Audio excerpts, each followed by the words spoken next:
Hey guys, welcome back to another Garry's mod video. Today I'll be showing you on how to put items in your player model. So the addon you're gonna need for this is called Easy Bone Merge Tool. I'm gonna put the link for that addon in the description below. So the first thing you're gonna do is press E and right click at the same time, and then just press on a compatible prop like this helmet and this vest.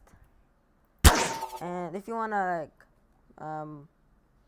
click on another one, just do the exact same thing, and just like that, easy peasy. Woo! But some props are smaller than the player model, so that's a shame. And thanks for watching.